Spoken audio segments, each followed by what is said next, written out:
많은 분들이 어떻게 주식을 하느냐 지켜보면은 일단 주식 계좌에다가 돈을 넣죠. 500만원, 1000만원 처음 시작을 합니다. 그런 다음에 수익이 나면 그냥 그대로 여기다 두는 거예요. 계좌에다가. 그래서 1000만원을 시작했다가 1100만원 되고 뭐 1500만원 되고 2000만원 되고 그런 거를 이제 목표로 해서 손실이 나든 수익이 나든 이 주식 계좌 안에서 이제 지지고 볶으면서 두죠. 근데 이제 뭐 만약에 잘해서 수익이 계속 난다고 가정을 했을 때 그 돈 빼는 사람 별로 없잖아요. 왜? 우리의 목적은 어차피 시드 늘리는 거고 그렇게 해서 더 많은 수익 내는 게 목적이다 보니까는 그냥 이 안에서 계속 불려나가는 걸 목적으로 하거든요. 근데 이제 그렇게 하지 말아라라는 얘기를 어니스트님이 예전에 이제 많이 했거든요. 어떻게 하냐면은 이 주식을 해서 수익이 나는 거는 별도의 통장으로 빼라. 수익금 관리를 해라. 이런 얘기를 이제 들은 적이 있단 말이에요. 근데 이걸 들으면 이제 많은 분들이 이해가 안 되죠. 어차피 우리 시드 늘리는 게 목적인데 그걸 왜 빼야 되는 거지? 그걸 빼서 뭐 어쩌라는 얘기지? 돈 얼마 없는데 이걸로 그럼 1000만원으로 계속 하라는 얘기인가? 여러 가지 의구심이 들기 때문에 실제로 주변에서 보면 이런 조언을 듣고서 실천하는 사람들이 거의 없거든요.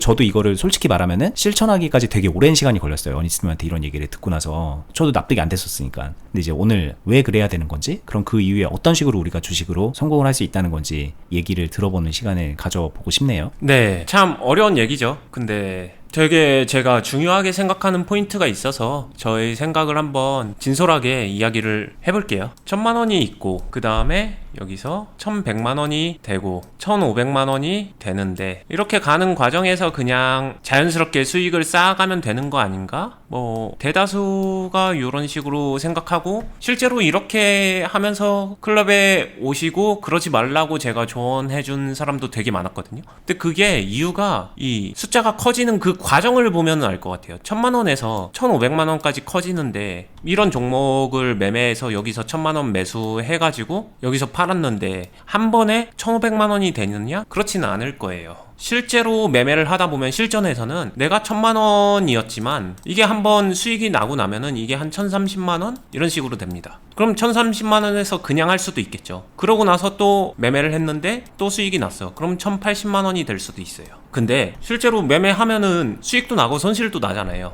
여기서 손실이 나게 되면은 그냥 5% 손실 정도가 났다라고 하게 되면은 54만원이 되겠죠. 근데 1000만원에서 손실은 50만원이에요. 그럼 여기서 한 4만원 정도의 차이가 나오는 거고 저는 이게 되게 비효율적인 구조라고 생각하거든요. 이게 금액이 지금 작아서 뭐 저 정도야 뭐 그럴 수도 있지만 사실 되게 비효율적인 거예요. 이 금액이 커지면 커질수록 더더욱. 근데 저게 이제 54만원 손실을 말씀하시는데 네. 수익이 나면은 54만원이잖아요. 그쵸. 그러니까는 효율이 더 좋아지는 거 아닌가? 그러면 이걸 거꾸로 말하면 어차피 수익도 54, 손실도 54면 똑같은 거 아닌가? 이런 생각일 거란 말이에요. 그럴 수 있죠. 그러면은 플러스를 했어요. 54만원 하게 되면은 1134겠죠. 그럼 여기서 또 5% 수익 날까 손실 날까로 56만 7천원 정도가 된단 말이에요. 57만원 정도라고 해볼게요. 그럼 이때는 어떨까요? 또 플러스 날 수도 있고 마이너스 날 수도 있어요. 그렇게 되다 보면은 플러스가 나면은 분명히 계속해서 커지는 거 맞습니다. 근데 지금 이 생각하는 이 생각의 구조가 유지가 되려면 수익이 계속 나야 돼요. 단 한 번에 손실도 나오면 안 된다는 구조 때문에 저는 그게 가장 비합리적이다라고 생각을 하고 있고요. 결국에는 이 구조가 말해주는 얘기가 뭐냐면은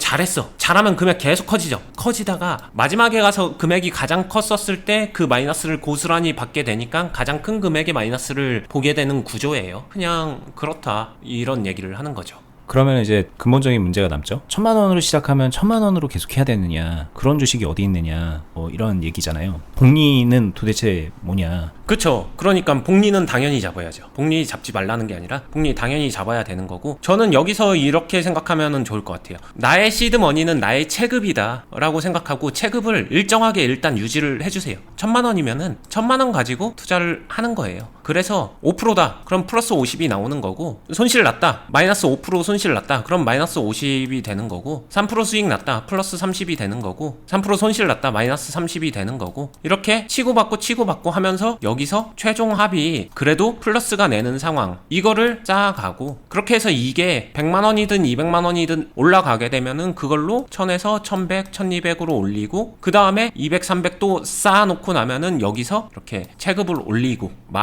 최초에 말했었던 부분을 정확하게 그 자금을 만들어서 끄집어 끄집어 올리면서 점진적으로 증액을 하라는 거지. 이 과정에서 그냥 이거를 가지고만 있으면은 괜찮겠지. 괜찮을 수도 있어요. 결국엔 잘하면은 그냥 되기도 하니까. 근데 이 아까 얘기했었던 요런 4만 원 요런 것들이 되게 비효율적으로 가는 기간을 더 길게 만든다. 이게 더 오래 걸리는 게 아니라 오히려 그냥 그대로 묻어두면서 잔잔한 수익 빼지 않고 그대로 투자 이어가게 되면은 그게 결론적으로는 더 길게 걸리고 오래 걸린다. 이 얘기를 하는 거죠. 이거는 이제 또 이렇게도 설명할 수 있을 것 같은데 이런 걸 것 같아요. 1,000만 원으로 이렇게 주식을 하다가 점프를 하는 구간들이 있잖아요. 뭐 1,100이 되든 1,200이 되든 이런 식으로 이제 계단형으로 시드가 늘어나는 거일 텐데 이 얘기를 하시는 건가라는 생각이 드는 게 이 올라가는 이 상황이 수익이 나는 상황일 때, 그러니까 수익이 났을 때 이 수익금으로 점프를 한다라는 개념으로 가면은 한마디로 수익이 나면 계속 점프고 손실이 나면은 그냥 계단이 하락으로 가는 거거든요. 근데 이런 게 아니라 이걸 느낌적으로 어떻게 받아들여야 되냐면 내가 충분히 이 구간에서 이 평평한 구간에서 수익을 낼 수 있을 때 내가 능동적으로 점프를 시킨다. 수익금으로 하든 뭐 월급을 가져와서 하든 여기를 점프를 시킨다. 그런 다음에 이거를 평평한 구간을 내가 만들어야 된다. 만드는 게 중요하다. 그 다음에 점프를 시킨다. 이런 개념으로 좀 바꿔서 생각을 하면 좀 이해가 되지 않을까라는 생각도 들어요. 왜냐면 많은 분들이 여기서 이제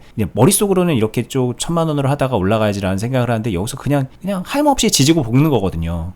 그리고 평평화되지도 않았는데 그냥 수익 났으니까 올라가야지 이런 생각들을 하는데 문제는 이게 이제 판타지는 거죠. 다 요 머릿속에서만 있는 판타지. 그래서 결국은 이 판타지를 충족시키기 위해서 주식을 팔지도 못하고 2배, 3배, 10배 아니면은 주식은 다 계잡주라고 그러고 막 그러면서 이제 주식 시간만 가고 망하게 되는 그냥 스스로 그냥 올가미에 본인을 가둬놓는 그런 사고방식이기 때문에 그걸 좀 벗어내는 차원에서도 오늘 얘기가 의미가 있는 것 같다는 생각도 들거든요. 네, 지금 이 설명이 저는 되게 좋은 설명인데 이 평평함을 유지한다는 게 저는 일정함을 유지할 수 있어야 된다. 투자자라면 더욱더 그렇다 그렇게 생각하고요. 결국엔 수익과 손실 이 두 가지가 공존할 수 있냐 없냐 이거를 인정하느냐 안 하느냐 요거 생각 잘 해보는 게 중요할 것 같아요. 인정을 한다면 저는 당연히 그래야 된다라고 생각을 하는 게 1,000만 원에서 마이너스 30만 원 손해 봤다라고 하게 되면은 970이에요. 만약에 여기서 970만 원 가지고 다시 한다라고 하면 이 일정함이 유지가 되지 않는 거거든요. 평평하지 않는 거예요. 어찌됐든 여기에 약간 구멍 뚫린 거예요.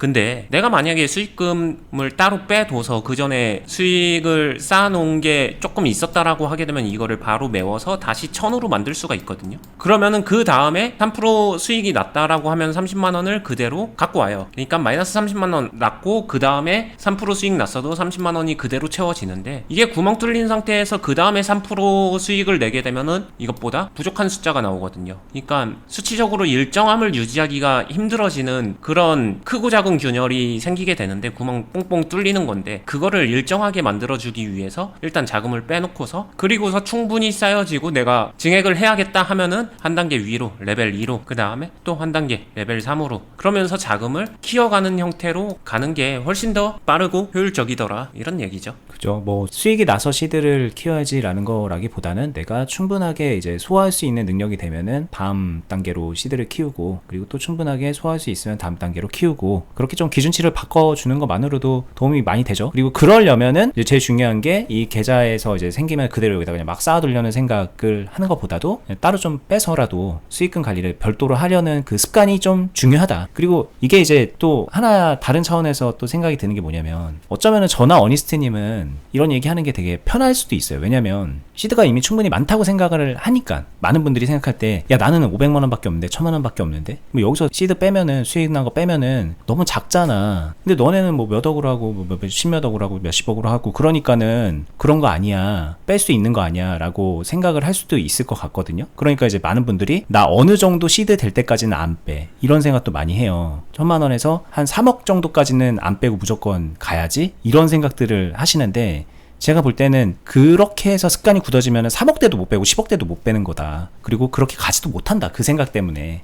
이게 이제 되게 좀 시사하는 바가 있다는 생각도 듭니다. 저는 그거는 실제 클럽에서 처음 오신 분들이 그런 생각 가지고 오신 분들이 좀 있는데 1타 3P 같아요. 1,000만 원 가지고 1타 3P를 잡으려고 하는 건데 3P 잡는 게 아니라 각각 잡는 게 맞는 것 같아요. 천만원 가지고 시드를 높여주는 행동은 저는 그냥 빌드업, 아예 종목 안에서 시드 키워가는 빌드업 확실하게 해주면서 여기서는 시드를 계속 키워가라, 이런 얘기 해주고 싶고, 저도 여전히 지금도 하고 있고, 제가 예전에 과거 영상에서 1000만원만 가지고 다시 시작한다면 그때도 이것부터 한다고 얘기했을 정도로 제일 중요하다고 생각을 해요. 그리고 이 1000만원 가지고 제가 아까 계속 얘기했었던 일정함을 유지해서 여기서 내 스코어를 정확하게 파악하는 거. 내가 1000만원 가지고 일정하게 매매를 했었을 때 나는 수익을 내는 사람이야? 아닌 사람이야? 이거 파악해야죠. 이거 못 내는 사람 의외로 많거든요. 수익 자체를 못 내는 사람 의외로 많은데, 이게 계속 왔다 갔다 하니까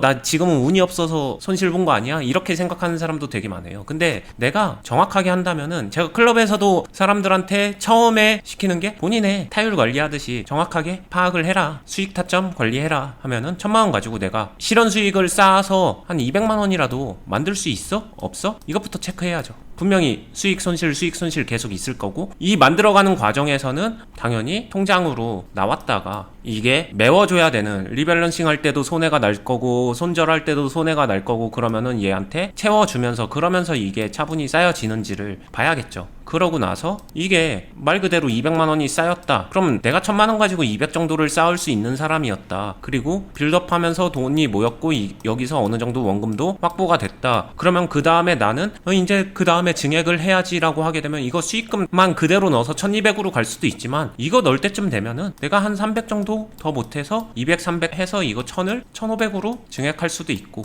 그 다음에는 뭐 2500으로 갈 수도 있고, 이런 식으로 정확하게 계단형으로 이렇게 점프가 된다는 거죠. 근데 계단식으로 점프가 될 때 계단의 높이는 점점점 커질 거라고 생각은 해요. 이런 구조를 다 차분하게 갖춰놓고 있으면은. 이게 이제 복리죠. 이게 사실 진짜 복리인데. 네, 저는 이게 복리라고 생각을 하는 거고, 여기서 그냥 수익금 단순히 1000만원에서 1030만원에서 거기서 수익 나면은 조금이라도 더 버는 거 아니야? 그 조금이 사실 조금 더 이득이라기보다는 결국에는 가장 자금이 커져 있을 때 손해를 보면서 가장 큰 손실을 보게 되는 비율적 복리라고 생각하는 사람이라서, 이 부분을 그냥 최대한 잘 얘기해주고 싶었는데, 근데 잘 생각해 보셨으면 좋겠어요. 진짜로 되는 방향으로. 이게 심리적 장벽이 또 하나 있는 게 뭐냐면은 이런 차이도 있어요. 사실 왜 어니스트님은 수익 낸 거를 뺄 수 있을까, 왜 머니버딩 걸 뺄 수 있을까. 그리고 저희 말고도 저희 투자클럽 하고 있는데 회원분들 오셔서 조정받고 저희랑 매매하면서 여기 녹아들면은 알아서 잘 하시거든요. 그렇게 빼는 거. 왜 그게 가능하지? 이거 진짜 이해 못하는 분들이 많아요. 아까 말한 것처럼 나는 3억까지는 막 달려야 되는데 막 이런 생각일 수도 있는데, 아마 이 차이도 있을 것 같은 게 뭐냐면은, 많은 분들이 만약에 내가 한 3천만 원으로 주식을 하잖아요. 그러면은 어떤 특정 시점이 되면 현금이 거의 없어요. 3천만 원으로 주식한다는 얘기는 곧 3천만 원어치 주식을 보유하고 있다는 얘기거든요, 이게. 근데 이러다가 이게 뭔가 수익이 나거나 그래서 현금화가 되면은, 이제 만약에 그래서 한 3,300이 됐다. 그러면 이 3,300으로 또다시 그거를 주식으로 다 채워야 돼. 근데 이게 이제 관성처럼 돼 있는 상태인 거거든요. 그러니까 여기서 돈이 생겼을 때 돈을 빼는 게 너무 어색한 거야. 왜냐면 주식을 팔아서 빼는 그런 느낌이 들거든요. 근데 어니스트님은 애초에 3천이 주식이 있으면은 3천만 원으로 주식을 하면은, 저희는 이제 항상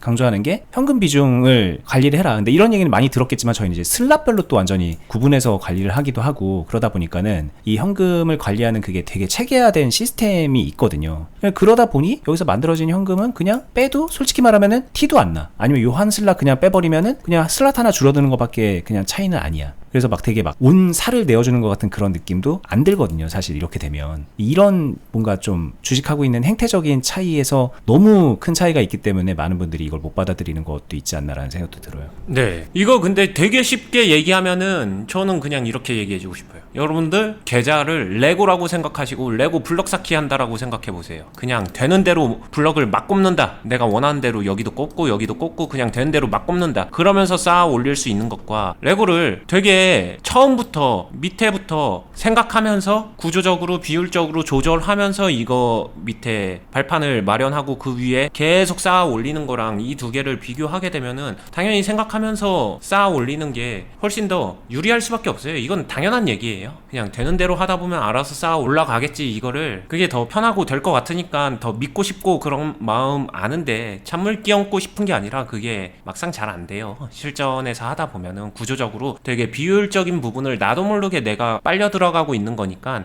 요 행동이 별거 아닌 것 같지만 저는 되게 중요하다라고 생각하는 사람이거든요. 되게 중요하다라고 생각하는데 제가 생각하는 중요함에 비해서 사람들은 별로 중요하지 않게 생각해요. 근데 여기서부터 되게 이 작은 차이가 실전에서 꽤 많이 두고두고 영향을 끼치거든요. 매매에서. 모든 매매에서. 한번 요 되게 어려운 거 아니니까 요거 조금만 바꿔보면은 훨씬 더 좋아질 수 있어서 작지만 강한 힘을 가진 그런 작은 습관 하나 알려드린 거다. 이렇게 생각해 주세요. 그죠? 이게 뭐 이 습관 하나를 바꿈으로 인해서 파생되는 효과, 그리고 또 거꾸로 이 습관을 바꾸기 위해서 이제 갖춰야 될 것들, 이런 것들이 이제 연결되어 있는 것들이 많기 때문에 사실 이거 그냥 작은 거 하나 바꿔라가 아니라 어떻게 보면 주식하는 행태를 습관적으로 되게 많은 것들을 교정할 수 있는 것 중에 하나의 파트거든요. 뭐 그렇게 이해해 주시는 게 어떨까라는 생각도 들고, 이게 주식 팁을 얘기할 때 저희가 이제 되게 강조하는 것 중에 하나가 이제 자금적인 부분이잖아요. 많은 분들이 막 그런 뭐 기술적인 거, 뭐 언제 사고 언제 팔어, 뭐 종목 선정적인 거, 막 그런 것들을 많이 고민하시고 공부하는데, 그것도 뭐 좋지만 필요한 것들이지만 정말 실상 많이 놓치고 있는 게 이런 자금 관리적인 부분이고, 시스템적인 계좌를 관리하는 그런 순환적인 시스템, 뭐 이런 거에 있어서 많은 분들이 실제로 부족한데, 문제는 본인이 부족함을 모르고 있다. 그거는 정말 부족한 데에서는 부족함을 못 느끼고 있는 게 정말 큰 문제 아닌가. 그런 의미에서 오늘 한번 얘기 잘 곱씹어 보시면서 한번 좀 적용해 보시면 좋을 것 같다는 생각을 해봅니다. 뭐 저희 오늘 얘기는 여기서 마무리하고요. 저희가 하고 있는 유튜브 말고 투자클럽도 있잖아요. 투자클럽 관련 공지는 영상 하단 부분에 댓글로 안내해 놨으니까 거기서 확인해 보시고 가입 신청까지 할 수 있습니다. 저희 뭐 어니스님한테 배우는 거예요, 주식. 저는 뭐 참고로 거의 이제 뭐 10년 동안 주식을 배워왔고, 옆에서 또 이런 교육 사업도 같이 하면서 계속 긍정적인 영향을 받고 있거든요. 그러다 보니까 이제 뭐 솔직히 말하면 저도 많이 컸죠. 그 10년 전에 어니스님 처음 만났을 때 비하면은 이 주식 쪽에서도 정말 많이 컸고 자산도 많이 쌓았거든요. 여러분들에게도 동일한 기회가, 저보다 더 좋은 기회가 주어지는 거니까 잘 이용해 보시면 좋을 것 같고, 저희는 다음에 유익한 영상으로 찾아뵙도록 하겠습니다. 구독도 해주시고 다음에 뵐게요. 감사합니다. 감사합니다.